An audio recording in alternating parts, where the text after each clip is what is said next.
Philippine and Japanese Junna Tsukii bagged the Philippines' first ever Karate-Do gold medal in the World Games after beating Venezuela's Yurgelis Salazar 2-0 in the under 50 kg Women's Committee gold medal match on July 9 Manila time at the Bill Battle Coliseum in Birmingham, Alabama, USA. The 30-year-old teacher from Kansai, Japan, took the scenic route towards the finals after absorbing a crushing 1-8 defeat against world's number 2 Salazar in the pool stages. According to Karate Pilipinas President Richard Lim, Tsukii almost broke down after suffering her second loss, this time to the world number 19 Morales Ozuna Gemma of Spain via Senshu. Kasi yung natalo si Junna sa Spain, halos himatayin to. Yeah. Sa sobrang dismaya, nanginginig yung katawan, umiiyak, lahat ginawa niya. But again, she was able to refocus. But through her determination, Tsukii defeated Germany's Shara Hubrick 6-4 and outpointed Gemma and Hubrick to make it to the semifinal round. The 2019 Southeast Asian Games gold medalist then defeated old nemesis Miho Miyahara of Japan 4-3 to arrange a rematch against Salazar in the finals. Considered an underdog against Salazar, world number 5 Tsukii beat all the odds and delivered the Philippines' first gold in the 2022 World Games.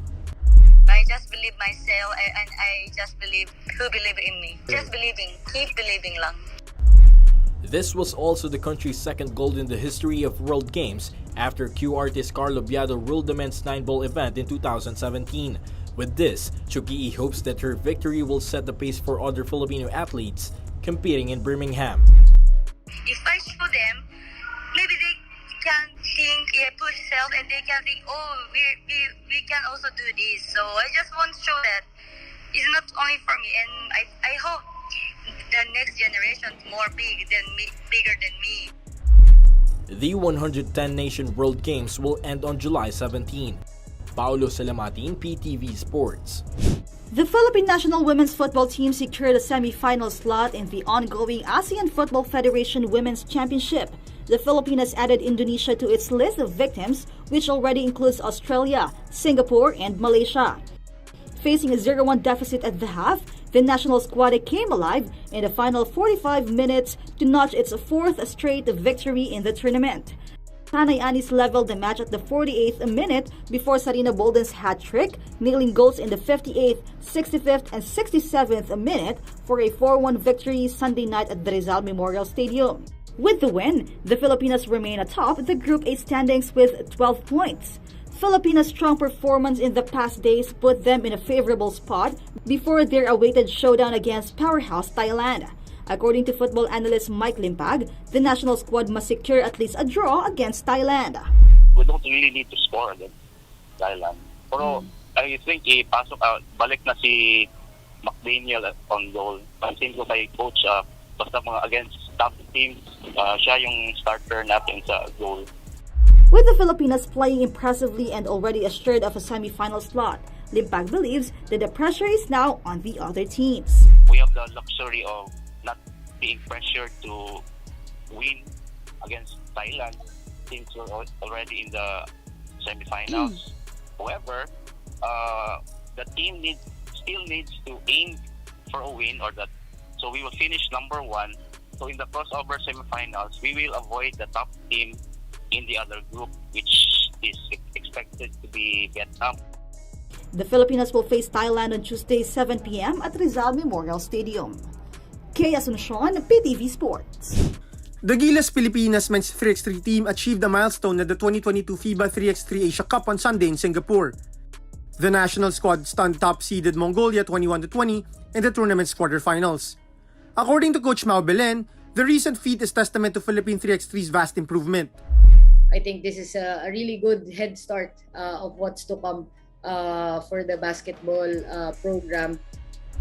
The squad fell short of a podium finish, losing to a taller Chinese squad in the battle for the bronze 18-20. But for Belen, Samboy De Leon, Albon Vosotros, Lervin Flores, and Joseph Eriobu Jr. still deserve a lot of credit after their strong campaign. Honestly, when they get there, the goal is just to try and makapunta sa main draw. But they've exceeded our expectations, I believe. After the fourth place finish, Belen is pushing for an Australian training camp for the national squad. Champ De Lunas, PTV Sports. Former WBC World Super Bantamweight champion Ray Vargas exposed a lot of holes in Mark Magsayo's game. Mexico's Vargas dealt the 27-year-old Tagbilaran Bohol puncher his first loss in 25 bouts, also taking the latter's WBC World Featherweight title via split decision win at the Alamo Dome in San Antonio, Texas on Saturday night, Sunday morning Manila time. But according to international boxing analyst Ryan Songalia, all is not lost for the hard-hitting Magsayo. Magsayo is still young.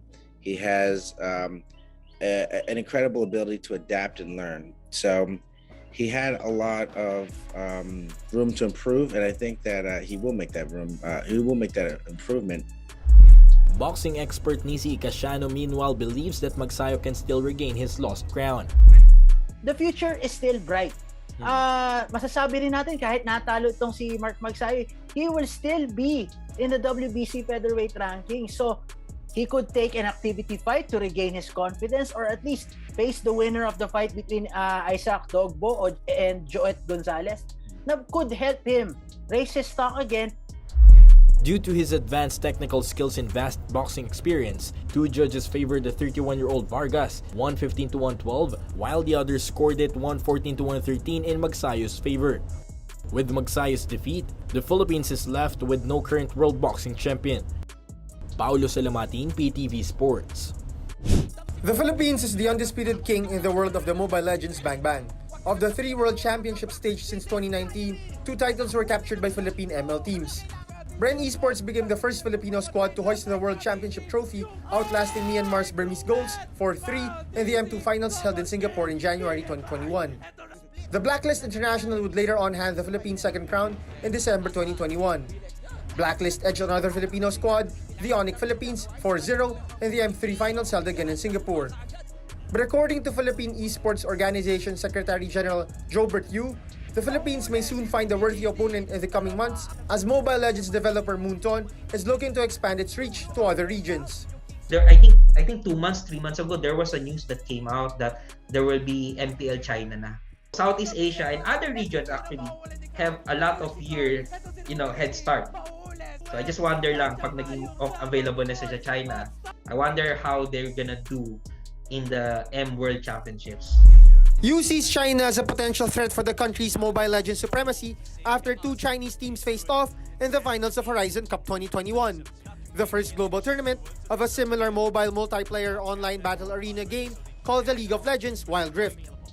Champion Decon Gaming and runner-up Thunder Talk Gaming dominated the Horizon Cup despite Wild Rift's relatively late launch in China. If MPL became available na to China, they have Chinese teams there, and then they play sa mga competitions like mga M World, we'll see. But if excluding China, if we don't include China right now, yes, we are currently number 1. But if they came in, I don't know yet. Champ De Lunas, PTV Sports.